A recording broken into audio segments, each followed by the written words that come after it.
Hello दोस्तों, स्वागत है आपका अपने YouTube चैनल ऑनलाइन तैयारी क्लासेस में। और दोस्तों, आज हम शुरुआत करने जा रहे हैं अपने एनवायरमेंटल इंजीनियरिंग का अगला टॉपिक, जो कि हमारा स्लज डाइजेशन प्रोसेस। बट इस टॉपिक को स्टार्ट करने से पहले मैं बता दूं आपको कि हमने एनवायरमेंटल इंजीनियरिंग पर और भी वीडियोज़ बना रखी हैं। अगर आपने हमारी वीडियोज़ नहीं देखी हैं तो हमने उनका लिंक डिस्क्रिप्शन में दे रखा है, वहाँ से देख सकते हैं, या आप हमारे चैनल की प्लेलिस्ट में भी जाकर देख सकते हैं। तो आइए दोस्तों, अब स्टार्ट करते हैं इस टॉपिक को। तो स्लज डाइजेशन प्रोसेस में हमें ये समझना पहले सबसे जरूरी है कि हमारा स्लज क्या होता है। तो हमने जब अपना सीवेज ट्रीटमेंट पढ़ा तो सबसे पहले हमने क्या पढ़ा? Raw sewage. सबसे पहले क्या आने वाला है हमारा? Raw sewage. रॉ सीवेज, फिर हम रॉ सीवेज को कहाँ भेजते हैं दोस्तों? हम रॉ सीवेज को भेजते हैं अपने स्क्रीनिंग के लिए। हम कह सकते हैं हम इसे पास कराते हैं कहाँ से? स्क्रीन से। फिर हम अपने सीवेज को जो स्क्रीन से पास है उसे कहाँ भेजते हैं? उसे भेजते हैं हम स्किमिंग टैंक में, जिसमें हम क्या करते हैं, जिसमें हम ऑयल और ग्रीस के जितने भी पार्टिकल होते हैं हम उन्हें रिमूव कर देते हैं। कहाँ से? अपने सीवेज में से। फिर स्किमिंग टैंक से हम अपने पानी को कहाँ भेजेंगे? अपने सीवेज को कहाँ भेजेंगे? इसे भेजेंगे हम अपने ग्रिट चैम्बर में। और दोस्तों, ग्रिट चैम्बर में क्या करते हैं हम? ग्रिट चैम्बर में हम जितने भी हमारे पानी में इन सीवेज में पानी, दोस्तों यहाँ पानी से मेरा भी ना सीवेज में जितने भी हमारे इनऑर्गेनिक पार्टिकल होते हैं हम उन्हें रिमूव कर देते हैं। फिर उसके बाद हम अपने सीवेज को कहाँ भेजते हैं? उसके बाद हम इसे भेजते हैं अपने सीवेज को पीएसटी में, प्राइमरी सेडिमेंटेशन टैंक में। अब होता क्या है दोस्तों कि मान लीजिए हमारा प्राइमरी सेडिमेंटेशन टैंक है, तो जब इसमें हमारा सीवेज आता है तो इसमें ऑर्गेनिक पार्टिकल रह गए होते हैं। तो हम क्या करते हैं, ऑर्गेनिक पार्टिकल जितने भी हमारे सेटल हो जाते हैं, जितने भी पार्टिकल ऑर्गेनिक पार्टिकल हमारे जितने भी सेटल हो जाते हैं उन्हें हम क्या कहते हैं? उन्हें हम कहते हैं सीवेज। उन्हें हम कहने वाले क्या? स्लज। ये क्या कहलाता है? यही कहलाता है हमारा स्लज। अब पीएसटी से अपने पानी को हम कहाँ भेजेंगे? अपने पानी को भेजेंगे सेकेंडरी ट्रीटमेंट के लिए, या दोस्तों इसे हम कह सकते हैं क्या? Biological treatment. क्यों? क्योंकि ये एक एरोबिक प्रोसेस होती है हमारी। फिर हम इसे भेजते हैं बायोलॉजिकल ट्रीटमेंट के लिए। अब क्या होगा दोस्तों, इसको अपने पानी को हम कहाँ भेजेंगे? अपने सीवेज को। दोस्तों पानी नहीं, क्या है? सीवेज। तो इसे भेजेंगे हम कहाँ? एसएसटी यानी सेकेंडरी सेडिमेंटेशन टैंक में। और वहाँ भी सेम ऐसे ही करके कुछ स्लज फॉर्म हो जाता है हमारे टैंक में नीचे। यहाँ हमारा स्लज फॉर्म होता है, ये नीचे पार्टिकल सेटल होते हैं, तो हम इन्हें भी क्या कहने वाले हैं? इन्हें भी हम स्लज कहने वाले हैं, जो नीचे सेटल हो गए। अब दोस्तों, हमने यहाँ पहले एक प्राइमरी सेडिमेंटेशन टैंक लगाया, यहाँ सेकेंडरी सेडिमेंटेशन टैंक लगाया। और आपको ये सब चीज़ें नहीं पता है तो आपको इसके लिए हमारी पिछली वीडियोस देखनी पड़ेंगी, जिनमें हमने ये सारी प्रोसेस पढ़ा रखी है। यहाँ पे सिर्फ हम क्या पढ़ने वाले हैं? यहाँ पे सिर्फ हम स्लज डाइजेशन प्रोसेस के बारे में पढ़ने वाले हैं। अब हम क्या करेंगे दोस्तों, अपने स्लज को, ये जो दोनों जगह से हम स्लज मिला है, इसे हम कहाँ भेजेंगे? इसे भेजते हैं हम कहाँ? स्लज डाइजेशन टैंक में। कहाँ भेजने वाले हैं? अपने इस दोनों स्लज को भेजेंगे कहाँ? स्लज डाइजेशन टैंक में। वहाँ क्या होता है? वहाँ ये स्लज होता है हमारा, ये स्लज जो होता है इससे क्या होता है? डाइजेशन होता है टैंक में। अब दोस्तों मैं बता दूं आपको हम स्लज डाइजेशन क्यों करने वाले हैं। तो स्लज डाइजेशन का सबसे मेन रीजन ये रहता है दोस्तों, जो स्लज जो होता है ये क्या होता है? ये हमारा एक हार्मफुल सब्सटेंस होता है, जो हमारे नेचर को, हमारी सॉइल को, और हो सकता है हमारी बॉडी को भी क्या करे? हार्म इफेक्ट्स क्रिएट करता है। तो हम क्या करते हैं, पहले इस जो हमारा स्लज है इसे क्या कराते हैं? डिकम्पोज कराते हैं, जिससे क्या होगा? जिसके हार्मफुल इफेक्ट जो हैं वो खत्म हो जाएंगे। और फिर जब इसका हार्मफुल इफेक्ट्स खत्म हो जाएंगे, हम इसे क्या कर देते हैं? हम इसे डिस्पोज कर देते हैं। डिस्पोज मीन्स हम इसे यूज कर लेते हैं। जैसे आप इसे यूज कर सकते हैं किसके लिए? एज अ फर्टिलाइजर यूज कर सकते हैं आप, और किसे यूज कर सकते हैं आप? एज फॉर लैंड फिलिंग, जो हमारे जमीन में गड्ढे जाते हैं उन्हें भरने के लिए यूज कर सकते हैं। तो इस तरीके से हम अपने स्लज को यूज कर लेते हैं किसका? स्लज डाइजेशन टैंक के पास होने के बाद। ठीक, तो ये था हमारा स्लज डाइजेशन टैंक, ये था हमारा स्लज, और हम किस तरीके से डिस्पोज करने वाले हैं। ये तो था सिर्फ इंट्रो। अब हम सब कुछ पढ़ने वाले हैं स्टेप बाय स्टेप। ठीक, दोस्तों अब सबसे पहली बात आती है कि हमारे स्लज और सीवेज में डिफरेंस क्या होता है। पहले हम ये समझ लेते हैं। मान लीजिए हमारा क्या दे रखा है? सीवेज, और ये क्या दे रखा है? स्लज। अब इन दोनों में डिफरेंस क्या होता है पहले ये देख लेते हैं। तो सीवेज हमारा वो सब्सटेंस होता है जो हमारे घरों से एज अ वेस्ट प्रोडक्ट निकलता है। हम कह सकते हैं हमारे सिटी से एज अ वेस्ट प्रोडक्ट निकलने वाला है, और नालियों के थ्रू ट्रीटमेंट प्लांट तक पहुंचने वाला है। अब फिर स्लज क्या होता है? तो स्लज होता है हमारा जो सीवेज में जो हमारा सस्पेंडेड ऑर्गेनिक पार्टिकल होते हैं जिन्हें हम क्या कराते हैं, सेटल करा लेते हैं नीचे, वो कहलाता है हमारा स्लज। अब एक डिफरेंस और देखते हैं कि पहले हम लिख रहे हैं परसेंटेज ऑफ मॉइस्चर कंटेंट, कि हमारे पानी में मॉइस्चर कंटेंट कितना है, और दूसरा क्या लिख रहे हैं हम, दूसरा लिख रहे हैं परसेंटेज ऑफ सॉलिड कंटेंट, कि हमारे जो सीवेज और स्लज में सॉलिड कितना है। तो बात करें सीवेज की, तो सीवेज में जो हमारा मॉइस्चर कंटेंट जो होता है दोस्तों वो कितना होता है, 99.9%। जो सीवेज में जो हमारा मॉइस्चर कंटेंट होगा वो होगा 99.9%। और बात करें वही परसेंटेज ऑफ सॉलिड कंटेंट की, तो वो कितना होगा दोस्तों, वो होता है सिर्फ 0.1%। यानी 0.1% सॉलिड और 99.9% क्या होने वाला है, मॉइस्चर होने वाला है। वही बात करें स्लज की, तो स्लज में जो मॉइस्चर कंटेंट होता है वो होता है 99.75% से कितना, से 88%। 99.75% से 88% तक क्या हो सकता है, इसमें मॉइस्चर कंटेंट हो सकता है। और बात करें सॉलिड कंटेंट की, तो सॉलिड कंटेंट कितना होगा, 0.25% से 12%। तो इसी स्लज में हमारा कितना सॉलिड होने वाला है, 0.25% से 12%। तो यहाँ से हम ये भी कह सकते हैं कि स्लज हमारा वो सब्सटेंस होने वाला है जिसमें क्या, जिसमें सॉलिड ज़्यादा होगा एज कंपेयर टू सीवेज। तो अब स्लज डाइजेशन प्रोसेस में हम करने क्या वाले हैं। तो स्लज डाइजेशन प्रोसेस का जो मेन मुद्दा रहता है वो क्या है कि हमें क्या करना है, हमें स्लज डाइजेशन प्रोसेस की हेल्प से हमें दो चीज़ करनी होती हैं, जो कि है रिडक्शन इन स्लज। पहला क्या है, रिडक्शन इन स्लज वॉल्यूम, या हम लिख सकते हैं रिडक्शन इन वॉल्यूम। यानी कि जो हमारा स्लज का वॉल्यूम है, हमें क्या करना होता है, वो वॉल्यूम कम करना होता है जिससे हम इसे इजीली डिस्पोज ऑफ कर सकें, यानी ये कम जगह घेरे, ठीक। और दूसरा क्या है, दूसरा है हमारा रिडक्शन इन स्ट्रेंथ। दूसरा है हमारा रिडक्शन इन स्ट्रेंथ। इसका मीन क्या है दोस्तों, इसका मीन है कि हमारे स्लज में हम जानते हैं हार्मफुल सब्सटेंस होने वाले हैं, वो किसकी वजह से होते हैं, वो जनरली होते हैं किसकी वजह से, ऑर्गेनिक मैटर की वजह से।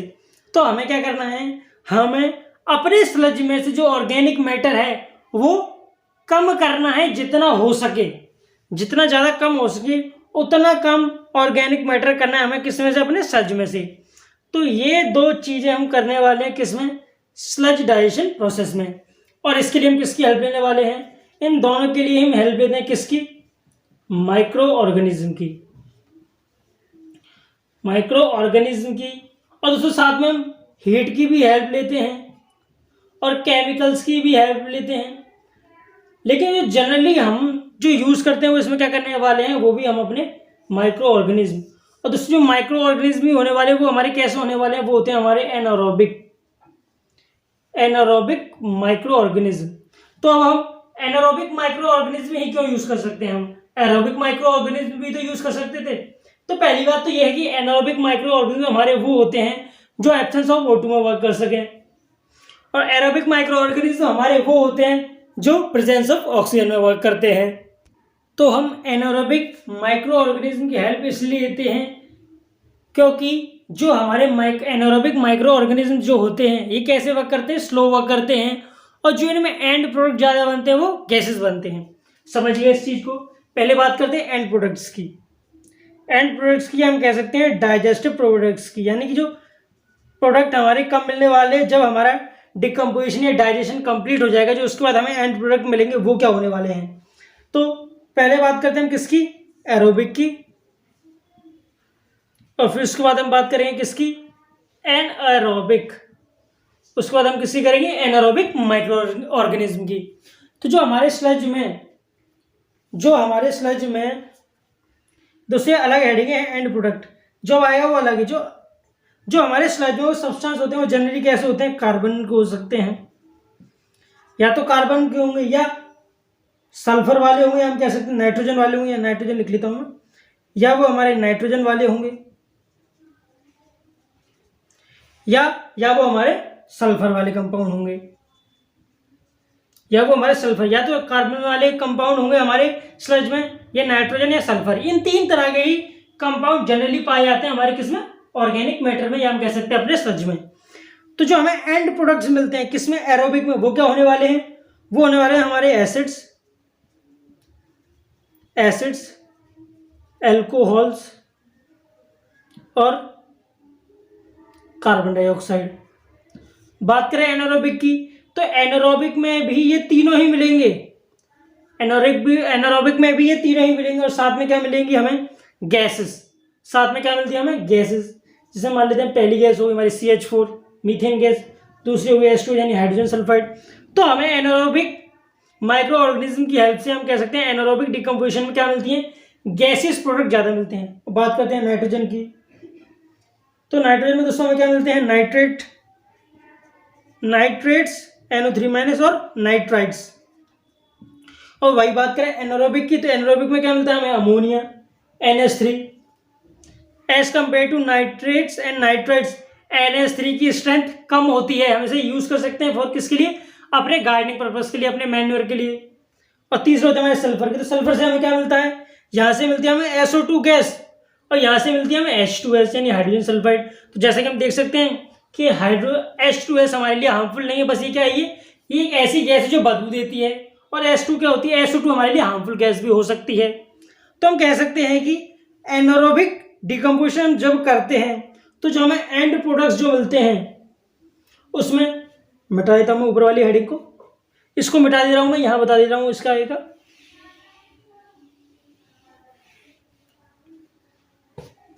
अब हम एनारोबिक डिकम्पोजिशन जब देखें तो इसमें क्या होता है? इसमें हमें गैसियस प्रोडक्ट ज़्यादा मिलते हैं। इसमें हमें गैसियस प्रोडक्ट्स ज़्यादा मिलने वाले हैं।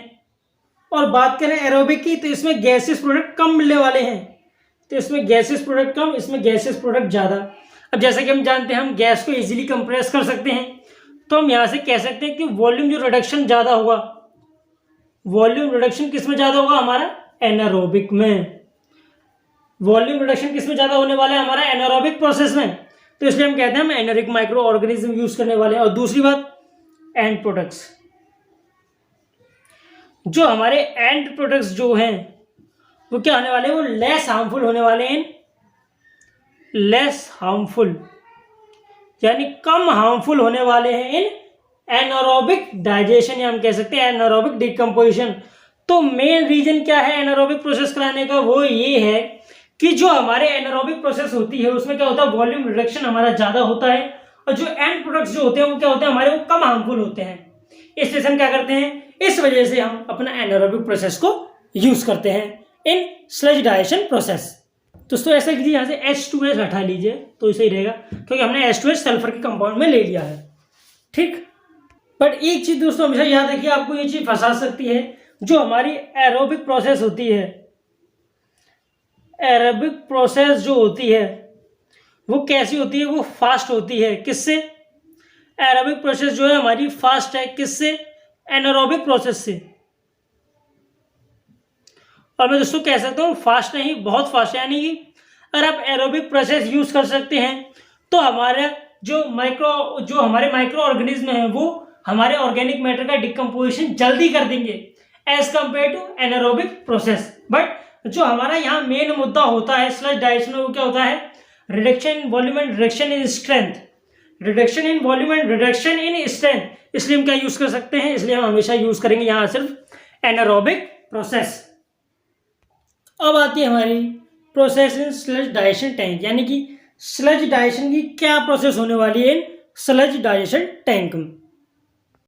तो दोस्तों जो हमारी स्लज डाइजेशन प्रोसेस है, हमने क्या कर रखा है? इसे डिफरेंट पार्ट्स में डिवाइड कर रखा है। हम कह सकते हैं डिफरेंट स्टेजेस में डिवाइड कर रखा है, जिसमें हमारी सबसे पहली स्टेज आती है क्या? Acid fermentation. तो एसिड फर्मेंटेशन में क्या होता है? जो हमारा स्लज है उसमें क्या होता है? ऑर्गेनिक मैटर और हमारा मॉइस्चर। तो उसमें क्या होता है? हाइड्रोलिसिस हो जाता है। हाइड्रोलिसिस का मीन, तो दोस्तों हाइड्रोलिसिस का मीन है हमारा कि जो हमारे ऑर्गेनिक मैटर है वो क्या करते हैं? वीक बॉन्ड बना लेते हैं। किसके साथ? वाटर के साथ। ये वाई है दोस्तों। तो ऑर्गेनिक मैटर यहाँ क्या करेंगे? ऑर्गेनिक मैटर वीक बॉन्ड बना लेंगे। किसके साथ? वाटर के साथ। Weak bond with water. जब ऑर्गेनिक मैटर क्या करेंगे? वीक बॉन्ड बना लेंगे वाटर के साथ। उससे क्या हुआ? जो हमारा स्लज जो हो जाता है वो कैसा हो जाता है? नेगेटिव। स्लज जो हो जाता है वो क्या हो जाता है? एसिडिक नेचर का हो जाता है। Sludge is acidic in nature. अब जो हमारा स्लज एसिडिक नेचर का हो गया, हम इसे क्या कराएंगे? अब इसको हम कराएंगे डाइजेशन। अब इसका हम क्या कराएंगे, digestion with the help of acid formers. Acid formers की हेल्प से हम क्या कराने वाले हैं, या इसका स्लज डाइजेशन कराने वाले हैं। तो होता क्या है इसमें, जो हमारे स्लज में कॉम्प्लेक्स ऑर्गेनिक कंपाउंड होते हैं, जो हमारे स्लज में कॉम्प्लेक्स ऑर्गेनिक कंपाउंड होने वाले हैं, हम क्या करते हैं, उनका डाइजेशन कराते हैं और उन्हें हम किस में ब्रेक डाउन कर लेते हैं, हम उन्हें ब्रेक डाउन कर लेते हैं किस में, सिंपल ऑर्गेनिक कंपाउंड में, सिंपल ऑर्गेनिक कंपाउंड में। और दोस्तों ये जो काम करता है उसे हम क्या कहते हैं, उसे हम कहते हैं एसिड फॉर्मर्स, एसिड फॉर्मर्स। अब सिंपल ऑर्गेनिक कंपाउंड में क्या आता है, हमारा एसिड्स आ जाते हैं, और क्या आता है, और आ जाता है हमारा एल्कोहल, और क्या आ सकता है दोस्तों, और आ जाता है हमारा क्या, CO2। तो जो हमारे कॉम्प्लेक्स ऑर्गेनिक कंपाउंड होते हैं स्लज में, हमने क्या किया, उनका डाइजेशन करा दिया with the help of acid formers, और इन्हें हमने सिंपल ऑर्गेनिक कंपाउंड में तोड़ दिया। एक चीज याद रखिएगा दोस्तों, जो कि है कि जो हमारे एसिड फॉर्मर्स होते हैं ये हमारे एरोबिक और एनारोबिक दोनों ही कंडीशन में वर्क कर सकते हैं। एरोबिक कंडीशन हो या एनारोबिक कंडीशन हो, दोनों ही कंडीशन में वर्क कर सकते हैं। तो जो एसिड फर्मेंटेशन प्रोसेस होती है हमारी, ये एरोबिक कंडीशन भी हो सकती है और एनारोबिक कंडीशन भी हो सकती है। बट जब हम स्लज डाइजेशन करेंगे, अपने स्लज का डाइजेशन कराएंगे, तो हम वहाँ हमेशा कौन सी प्रोसेस यूज करेंगे, हम वहाँ सिर्फ एनारोबिक प्रोसेस यूज कर रहे हैं, और वो भी हम देखने वाले हैं क्यों। अब आती है अगली स्टेज, जो कि है एसिड रीजनरेशन स्टेज। तो इस स्टेज में क्या होता है, जो हमारे ऑर्गेनिक एसिड जो होते हैं वो किस में टूट जाते हैं, वो हमारे एसिड कार्बोनेट्स और अमोनिया में टूट जाते हैं। अब हुआ क्या कि हमने देखा था एसिड फर्मेंटेशन, उसमें क्या बने थे, एसिड बने थे, जिसकी वजह से क्या होता है, पीएच डिक्रीज हो जाता है हमारा। मैंने आपको बताया नहीं, उसमें एसिड फर्मेंटेशन में हमारा पीएच डिक्रीज हो जाता है और 6.5 से नीचे पहुंच जाता है, 6.5 से नीचे। बट यहाँ क्या हुआ, अब पीएच हमारा क्या होगा, राइज होने लग जाएगा। यहाँ से पीएच हमारा राइज होने लग जाएगा, और हम कह सकते हैं अप्रोक्सीमेट 7 के पास ही पहुंच जाता है। अप्रोक्सीमेट 7 से थोड़ा कम रहेगा, बट हम कह सकते हैं 7 के पास पहुंच जाता है, किसमें, एसिड रीजनरेशन स्टेज में। अब इसमें क्या हुआ, अब इस स्टेज में हमारी गैस भी निकलेंगी, जिसमें एक गैस हो सकती है हमारी H2S। अगर आपका सल्फाइड है तो H2S निकलेगी, अगर आपका ऑर्गेनिक एसिड में आपका नाइट्रोजन भी, तो क्या हो सकता है, अमोनिया भी निकलेगा। ठीक, अब इसकी वजह से टैंक पे क्या फर्क पड़ेगा, ये देख लेते हैं। मान लीजिए क्या है, ये हमारा स्लज डाइजेशन टैंक है, ये हमारा स्लज डाइजेशन टैंक है। अब इसके बारे में हम आगे चल के पढ़ेंगे पूरा। मान लीजिए स्लज डाइजेशन टैंक हो, और यहाँ क्या, यहाँ ये सारी एक्टिविटी चल रही हो, जितने भी हम स्टेज देख रहे हैं वो मान लीजिए इस एरिया में सारे स्टेज हो रहे हो। तो यहाँ क्या होगा, अब लिक्विड और हमारा जो स्लज डाइजेशन के बाद जो हमारा जितना भी मैटर होगा, या उसे हम कह सकते हैं जो हमारा थिक स्लज होगा, तो यहाँ क्या रह जाएगा, यहाँ हमारा लिक्विड आ जाएगा, और यहाँ क्या होने लग जाएगा दोस्तों, यहाँ हमारा जो स्लज जो है जो थिक फॉर्म में आ गया। हमने क्या किया, मॉइस्चर कंटेंट अलग कर लिया, और क्या कर लिया, अपना जो स्लज है वो थिक स्लज जो है, जो हमारा सॉलिड पार्ट है वो अलग कर रहे हैं हम। तो ऊपर लिक्विड जमा होने लग जाएगा, और नीचे क्या होगा, नीचे सॉलिड जमा होने लग जाएगा। सॉलिड को हम यहाँ से बाहर ले लेंगे, और दोस्तों साथ में क्या होगा, एक लेयर बनने लग जाती है, एक स्कमी लेयर बनने लग जाएगी। यहाँ पर क्या, स्किमी लेयर, SCUMY स्कमी लेयर बनने लग जाएगी। वो क्या करेगी दोस्तों, अब इसे स्कम लेयर लिख लीजिए, ये ठीक रहेगा। एक स्कम लेयर, दूसरी एक चिपचिपी सी लेयर बन जाएगी। वो क्या करेगी, ये लेयर, अब यहां तक तो लिक्विड था, यहां पर क्या होगी, यहां पर होंगी गैसेस। यहां पर हमारी क्या फॉर्म लग जाएगी, गैस, जैसे H2S हुई गैस। तो ये गैस क्या करेंगे, ऊपर जाने की कोशिश करेंगे, बट जो हमारी स्कम लेयर है ये इन गैसेस को ऊपर जाने नहीं देगी, और गैस जो होंगे वो हमारी क्या होंगी, गैस हमारी यही ट्रैप हो जाने वाली हैं। तो दोस्तों ये जो प्रोसेस है हमारी एसिड रीजनरेशन, ये स्टेज है जो हमारी, वो किस माइक्रो ऑर्गेनिज्म के प्रेजेंस में होती है। वो माइक्रो ऑर्गेनिज्म होते हैं हमारे फैक्युलेटेड माइक्रो ऑर्गेनिज्म, या हम कह सकते हैं एरोबिक और एनएरोबिक, एरोबिक और एनएरोबिक माइक्रो ऑर्गेनिज्म, यानी बोथ। कैसी भी कंडीशन, एरोबिक कंडीशन या एनएरोबिक कंडीशन, कैसे भी माइक्रो ऑर्गेनिज्म वो क्या करेंगे, इस प्रोसेस को करेंगे, एसिड रीजनरेशन को, ऑर्गेनिक एसिड को एसिड कार्बोनेट्स और अमोनिया ब्रेक डाउन करेंगे। यहाँ पर क्या होगा, यहाँ पर H2S गैस बनेगी। मैं बता दूं आपको, H2S एक ऐसी गैस होती है जिसमें बदबू बहुत आती है। H2S एक ऐसी गैस होती है जिसमें से बदबू बहुत आती है। क्या हुआ, यहाँ पर गैस के बुलबुले गैस के बुलबुले बनना स्टार्ट हो जाएंगे, बट ये जो स्कम लेयर है हमारे स्लज डाइजेशन टैंक के अंदर वो कैसे ऊपर जाने नहीं देगी, वो इसे यहीं ट्रैप करके रख लेगी। तो हम कह सकते हैं यहाँ से क्या होगा, यहाँ से वॉल्यूम जो है, जो हमारे स्लज का वॉल्यूम जो है वो राइज होने लग जाएगा। क्यों? यहाँ से सॉलिड ये निकला है, अब गैस का होगा, गैस ऊपर जाने की कोशिश करेगी, स्कम लेयर ने रोक लिया। अब तो क्या होगा, वॉल्यूम जो होगा हमारे स्लज का वो क्या होगा, बढ़ने लग जाएगा। ये थी हमारी दूसरी स्टेज जो थी एसिड रिजनरेशन स्टेज। अब आती है हमारी अगली और लास्ट स्टेज। अब आती है तीसरी स्टेज जो कि अल्कलीन फर्मेंटेशन स्टेज। अब ये भी दोस्तों सेम, दोनों स्टेज में हमने क्या किया था, अपने जो एसिड थे हमने क्या किया था, उनका डिकम्पोजिशन किया था। अब तीसरी स्टेज में भी सेम डिकम्पोजिशन होने वाला है, लेकिन यहाँ किसका डिकम्पोजिशन होगा, यहाँ जो हमारे कॉम्प्लेक्स कंपाउंड होंगे, जो हमारे कॉम्प्लेक्स कंपाउंड होंगे, कॉम्प्लेक्स, और दोस्तों कॉम्प्लेक्स में भी organic compounds, complex organic compound होने वाले हैं, और साथ में हमारे कौन से कंपाउंड, जो ऑर्गेनिक एसिड होने वाले हैं। अगर हमारे कॉम्प्लेक्स कंपाउंड है हमारे में, हमारे स्लज में, या ऑर्गेनिक एसिड है हमारे में, अब यहाँ क्या होगा दोस्तों, अब उनका डाइजेशन भी होएगा साथ में। और दोस्तों इसे हम किसकी हेल्प से करेंगे, हम इसे हेल्प करेंगे मीथेन फॉर्मर्स की हेल्प से, मीथेन फॉर्मर्स की हेल्प से। अब मीथेन फॉर्मर्स क्या है, तो वहां हमने पढ़े थे एसिड फॉर्मर, ये क्या है, मीथेन फॉर्मर्स। मीथेन फॉर्मर्स क्या करते हैं, जो हमारे ऑर्गेनिक कंपाउंड होते हैं या हमारे कॉम्प्लेक्स कंपाउंड होते हैं, जब उनका डाइजेशन स्टार्ट होता है तो हमें एंड प्रोडक्ट में क्या मिलता है, CH4, या हम कह सकते हैं मीथेन। हमें एंड प्रोडक्ट में क्या मिलने वाला है, CH4 मिलेगा और CO2 भी मिलेगा। लेकिन मीथेन फॉर्मर्स का जो मेनली वर्क होता है वो क्या, मीथेन फॉर्म करना, इसलिए इनका नाम क्या है, मीथेन फॉर्मर्स। तो अल्कलीन फर्मेंटेशन में भी क्या हुआ, डाइजेशन हुआ किसका, कॉम्प्लेक्स कंपाउंड और ऑर्गेनिक एसिड का, मीथेन फॉर्मर्स की हेल्प से, जिससे हमें क्या मिलने वाली, मीथेन गैस मिलने वाली है, यहाँ कार्बन डाइऑक्साइड गैस मिलने वाली है। अब एक चीज समझिए कि क्या है, ये स्लज डाइजेशन टैंक है हमारा, ये फिर से क्या है, ये फिर से हमारा स्लज डाइजेशन टैंक होने वाला है इस तरीके से कुछ।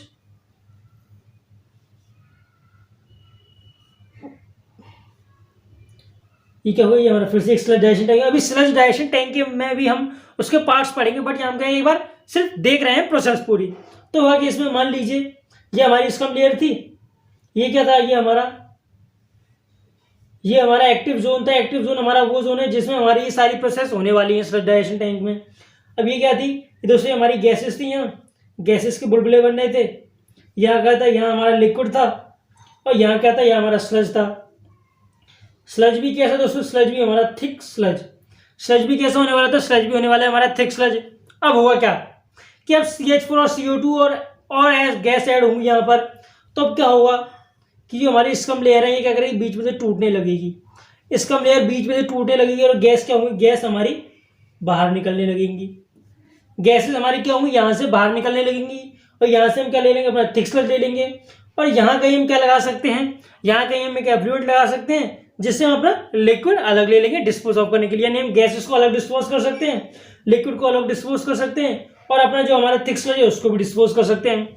तो अब यहाँ क्या होगा, यहाँ क्या होगा दोस्तों, अब यहाँ हमने देखा कि यहाँ पे वॉल्यूम हमारा फिर से कम होने लग जाएगा। हमने दूसरी स्टेज में देखा था हमारा वॉल्यूम बढ़ने लगा था स्लज का, बट यहाँ क्या हुआ, गैस से बाहर निकलने लग जाएंगी। अब क्या हुआ, ये जगह खाली होती जाएगी, ये जगह जो है ये भी जगह खाली हो जाएगी, ये वाली जगह है ये भी खाली हो जाएगी। तो हम कह सकते हैं अब क्या होने वाला है, यहाँ जो हमारा स्लज है उसका वॉल्यूम डिक्रीज होने वाला है। और हम कह सकते हैं कि जो हमारे ऑर्गेनिक कंपाउंड थे या हमारे कॉम्प्लेक्स कंपाउंड थे वो किस में चेंज हो गए, वो गैस में चेंज हो गए। तो सीधी सी बात है, गैस में चेंज होंगे तो यानी कि वॉल्यूम कम होते जा रहा है। अब पहली स्टेज में क्या हुआ था, पहली स्टेज में हमारा टेम्परेचर, सॉरी पहली स्टेज में जो हमारा पीएच था वो बढ़ा था। क्यों, क्योंकि जो हमारे एसिड फॉर्म हो रहे थे स्टेज 1 में, ठीक। अब स्टेज 2 में क्या हुआ, स्टेज 2 में हमारा पीएच जो था फर्स्ट स्टेज में वो क्या था, डिक्रीज हो रहा था। क्यों, एसिड बनने थे। सेकंड स्टेज में क्या हुआ, पीएच थोड़े राइज हुए। क्यों, कार्बोनेट और बाइकार्बोनेट की वजह से, बेसिसिटी की वजह से। अब आई स्टेज 3। अब स्टेज 3 में क्या होगा, जो एसिड से उनसे क्या बननी है, गैसेस बननी है, वो भी CH4 और CO2। तो हम कह सकते हैं यहाँ भी थोड़ा सा पीएच राइज होगा, यहाँ भी थोड़ा सा पीएच राइज होगा। और जो पीएच हमारा वो लगभग किसके इक्वल हो जाएगा, वो हमारा इक्वल हो जाएगा 7.5 के, अप्रोक्सीमेट 7.5 के इक्वल हमारा हो जाता है क्या, पीएच। अब स्टेज में क्या हुआ, वॉल्यूम तो कम होगा, क्यों, हमने देखा कि गैसेस निकल जाएंगी बाहर, और थिक स्लज हम एफ्लुएंट ले सकते हैं, बाहर निकाल सकते हैं। अब मेन बात आती है यहाँ पर क्या, कि हम एनारोबिक प्रोसेस ही क्यों यूज करते हैं स्लज डाइजेशन टैंक में। तो होता क्या है, हमने वहां इससे पहले भी क्या पढ़ा था कि CH4 किसमें बनता है, एनारोबिक प्रोसेस में ही बनता है। तो हम कह सकते हैं जो हमारे मीथेन फॉर्मर्स होते हैं ना, ये सिर्फ एनारोबिक प्रोसेस में ही ये हम कह सकते हैं एनारोबिक कंडीशन में ही वर्क करते हैं। एनारोबिक कंडीशन में ही वर्क करने वाले हमारे क्या है, मीथेन फॉर्मर्स। जो मीथेन फॉर्मर्स होते हैं वो हमारे किस में वर्क करेंगे, सिर्फ एनारोबिक कंडीशन में करेंगे, यानी कि जो हमारा CH4 बनेगा वो सिर्फ एनारोबिक कंडीशन में ही बनेगा। एरोबिक कंडीशन में कभी हमारे CH4 नहीं मिलता एंड प्रोडक्ट। तो इस वजह से ये ऐसे अल्कलीन फर्मेंटेशन स्टेज की वजह से हम क्या करते हैं, सिर्फ अपनी एनारोबिक कंडीशन ही लेते हैं स्लज डाइजेशन टैंक में। इससे क्या होगा दोस्तों, इससे हमारा वॉल्यूम भी ज़्यादा कम होगा एनारोबिक कंडीशन में, ये हम पहले भी देख चुके हैं। ठीक दोस्तों, तो ये क्या थी हमारी stages in sludge digestion tank. मैं आपको एक चीज़ और बता दूँ, ये तीनों स्टेज जो होती हैं हमारी, ये अप्रॉक्सीमेट 21 to 23 डिग्री सेल्सियस पे होंगी। 21 से 23 डिग्री सेल्सियस के बीच में ही ये हमारी सारी स्टेज जो हमने तीन स्टेज पढ़ी ये परफॉर्म होती हैं। तो ठीक है दोस्तों, अब यहाँ क्या हमारा stages in sludge digestion tank complete हो चुका है।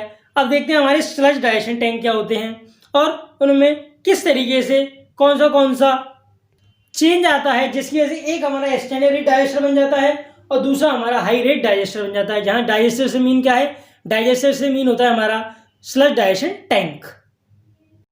अब आता है क्या, type of sludge digestion tank. तो जो स्लज डाइजेशन टैंक भी होते हैं दोस्तों, हमारे दो तरह के होने वाले हैं, जिसमें पहला होने वाला है स्टैंडर्ड रेट डाइजेस्टर और दूसरा क्या होने वाला है, दूसरा होने वाला है हाई रेट डाइजेस्टर। अब इनका नाम ऐसे क्यों पड़ा, हम ये भी देखने वाले हैं। तो सबसे पहले वाले हम देखने वाले किसको, स्टैंडर्ड रेट डाइजेस्टर को।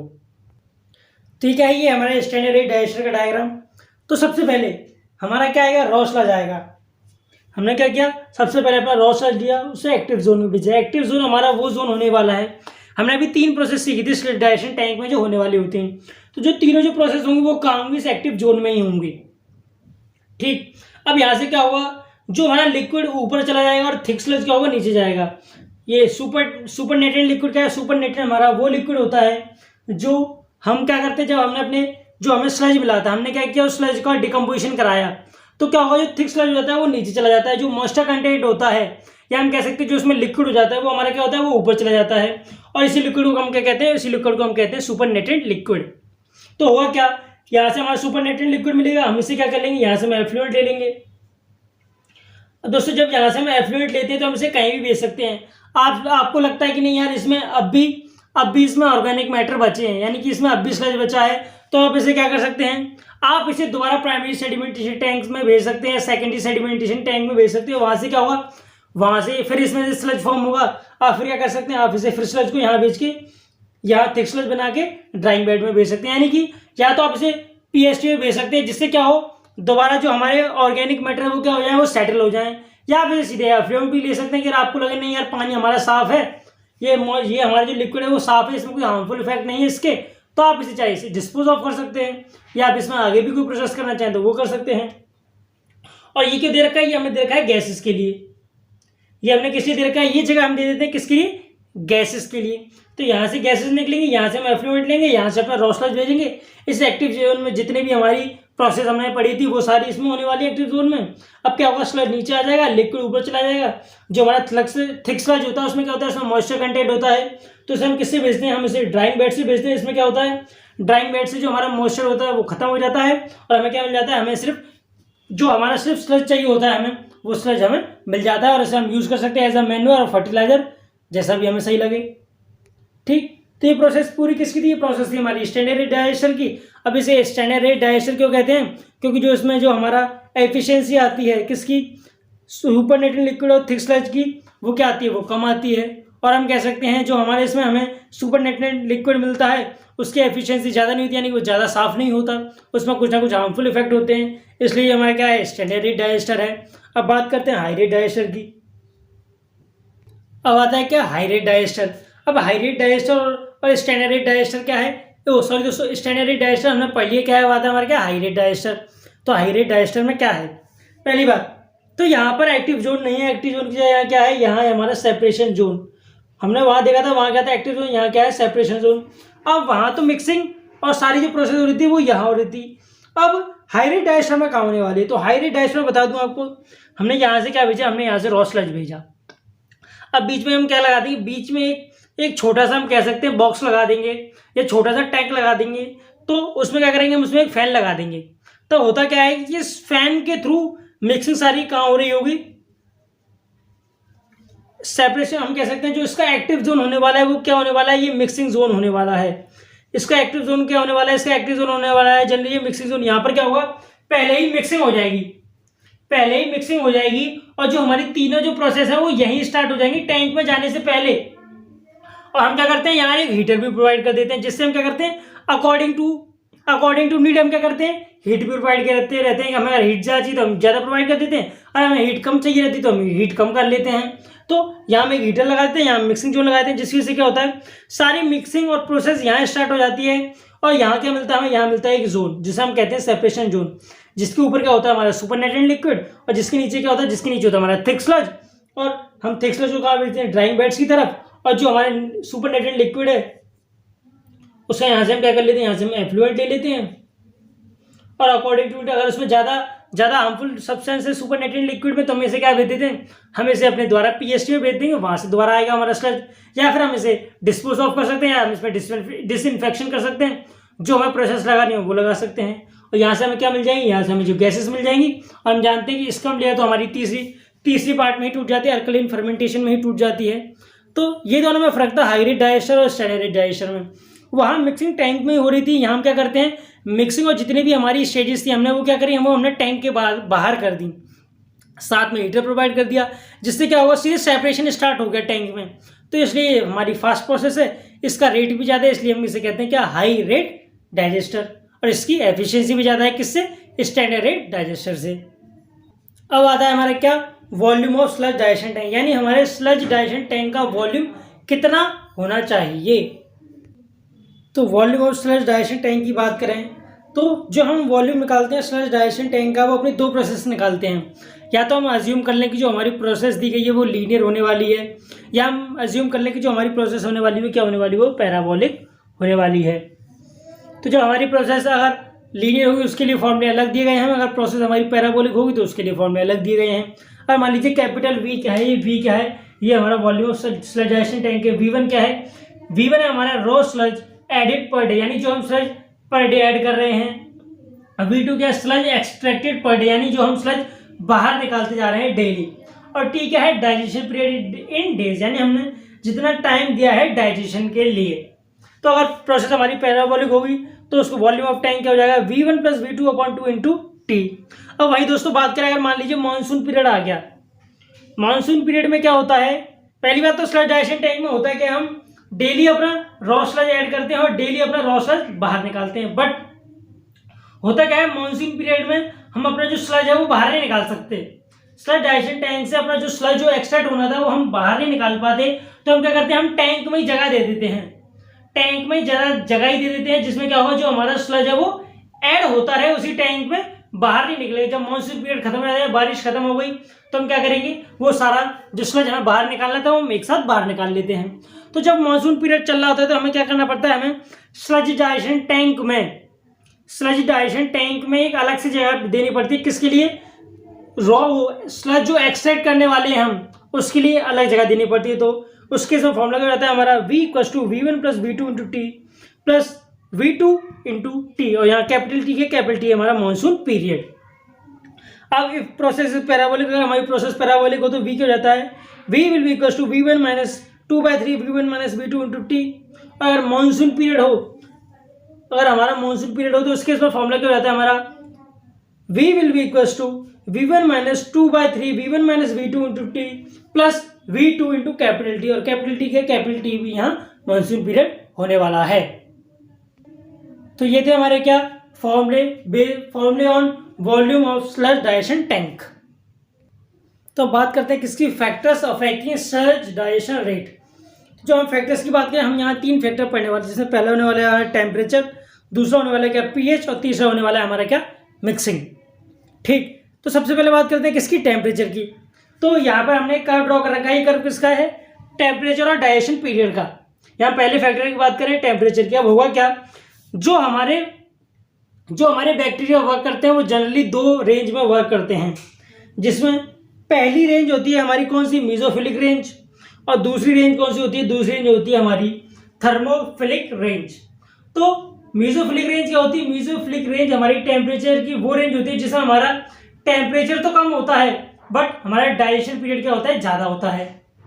अब बात करें थर्मोफिलिक रेंज की, तो थर्मोफिलिक रेंज हमारी वो रेंज होती है जिसमें क्या टेम्परेचर तो ज्यादा होने वाला है बट डाइजेशन पीरियड थोड़ा कम होने वाला होता है।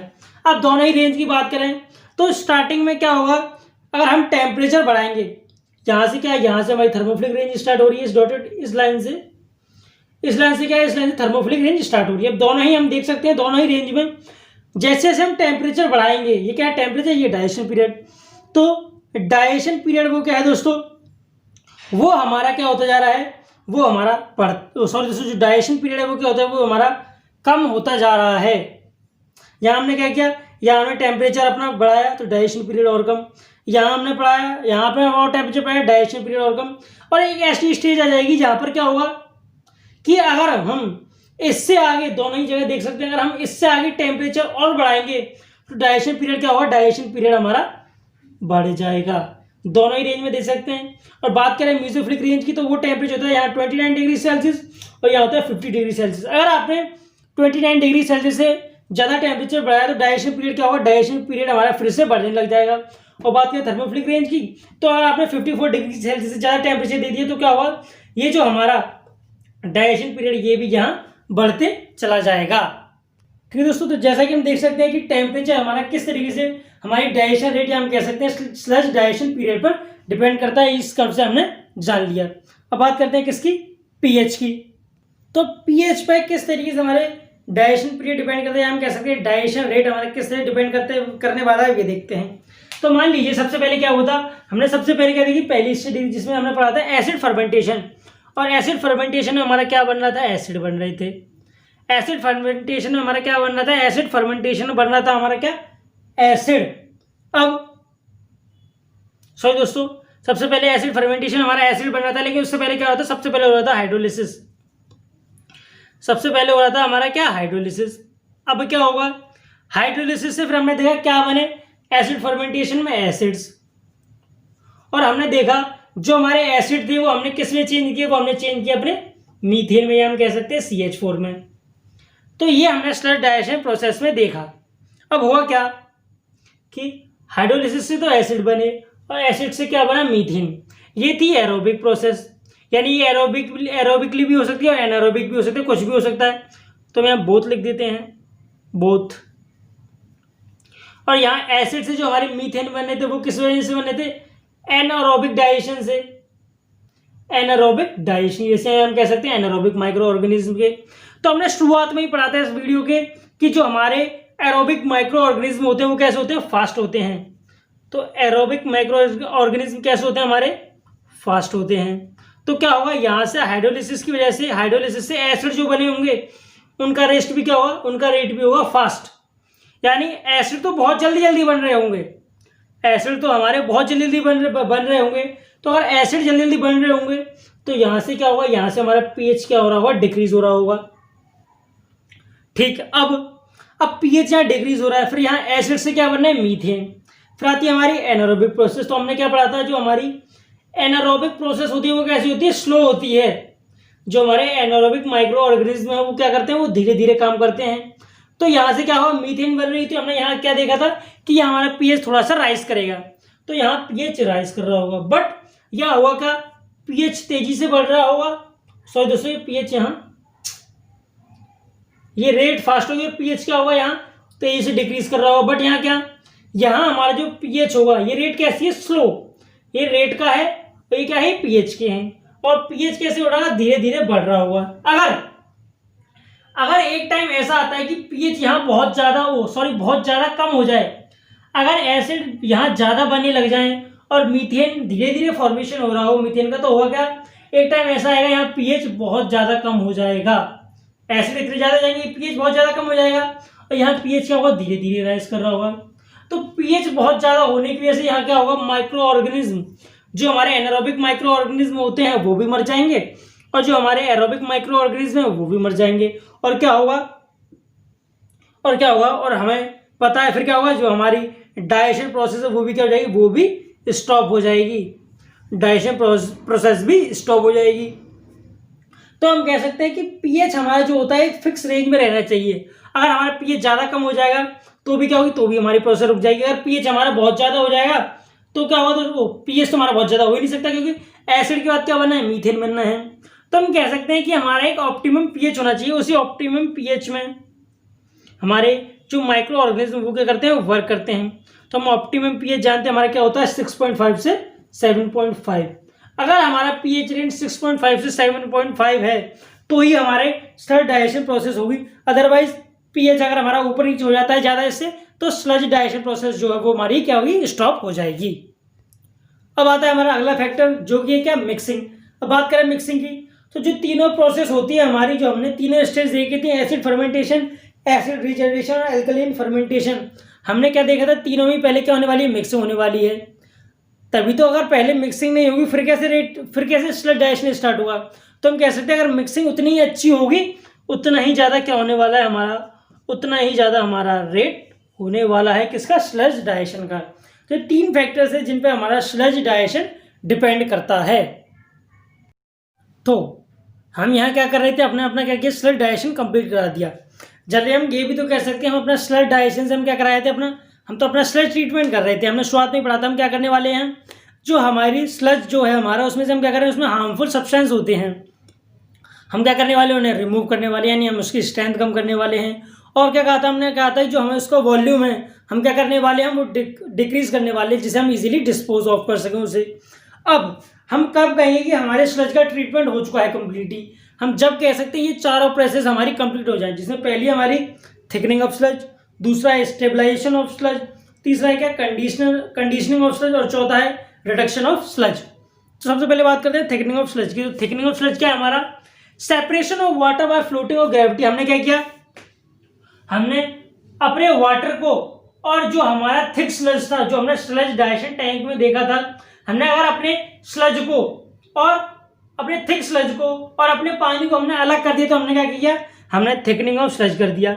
वहां हमने एक मेथड देखा था क्या, कि हमने अपने डाइजेस्टर यूज किया था, उनकी हेल्प से किया था। मैं यहाँ एक तरीका और इस्तेमाल कर सकते हैं हम, मान लीजिए हमारे पास सर्कुलर टैंक हो, ये हमारे पास क्या है, कोई सर्कुलर टैंक हो, अगर हम इसको बहुत स्पीड में रोटेट कराएं, यहाँ मान लीजिए सेंटर से इसे हम क्या करा रहे हैं, रोटेट करा रहे हैं। अगर इसे हम सेंटर से रोटेट कराएंगे तो होगा क्या, कि जो हमारा सॉलिड होगा, या हम कह सकते हैं जो हमारा थिक स्लज होगा, वो कहाँ, वो इधर बाउंड्रीज पर आगे चिपक जाएगा और बीच में क्या रह जाएगा, बीच में लिक्विड रह जाएगा। तो ये भी तरीका है थिकनिंग ऑफ स्लज का। दूसरा तरीका क्या हो सकता है, कि ये मान लीजिए हमारा टैंक है, हमने क्या किया, नीचे से एयर पास करी, ये हमारा क्या, ये टैंक है, मान लीजिए हमारा टैंक है, अब हमने क्या किया, नीचे से एयर पास करी, नीचे से हमने एयर पास करी। अब हुआ क्या, एयर के थ्रू जो हमारे थिक स्लज होगा वो क्या हुआ, एयर के साथ मिलकर ऊपर चला जाएगा और नीचे क्या रह जाएगा, हमारा नीचे लिक्विड रह जाएगा। तो ये भी एक तरीका है थिकनिंग ऑफ स्लज का। अगला आता है क्या, स्टेबलाइजेशन ऑफ स्लज, यानी हमने क्या किया, हमें अपने स्लज का डाइजेशन कराया। तीसरा आता है कंडीशनिंग ऑफ स्लज। तो कंडीशनिंग ऑफ स्लज क्या होता है, separation of water by heat और केमिकल। हमने क्या किया, जो वाटर और अपने जो स्लज को, या हम कह सकते हैं अपने सॉलिड को सेपरेट कर दिया, किसकी हेल्प से, हीट और केमिकल की हेल्प से। अब आता है चौथा, रिडक्शन ऑफ स्लज। तो रिडक्शन ऑफ स्लज क्या होता है, हमारा decrease in volume by chemical oxidation. अगर हम केमिकल ऑक्सीडेंट यूज कर रहे हैं, हम केमिकल ऑक्सीडेशन करा रहे हैं, अगर उसकी वजह से हमारा वॉल्यूम में कोई चेंज आ रहा है, कोई डिक्रीज हो रहा है, तो क्या हो जाता है हमारा, वो जाता है हमारा reduction of sludge.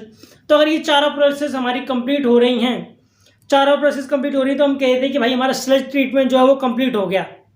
Sludge treatment complete हो गया ना, अब इसका हमने वॉल्यूम भी कम कर दिया, हमने क्या इसमें हार्मफुल गैस थी वो भी रिमूव कर दी, हमने क्या किया, अपने स्लज को अलग कर लिया, थिक स्लज को, और अपने मॉइस्चर कंटेंट को अलग कर लिया, और हमने क्या किया, अब हम इसे इजीली डिस्पोज ऑफ कर सकते हैं कहीं भी।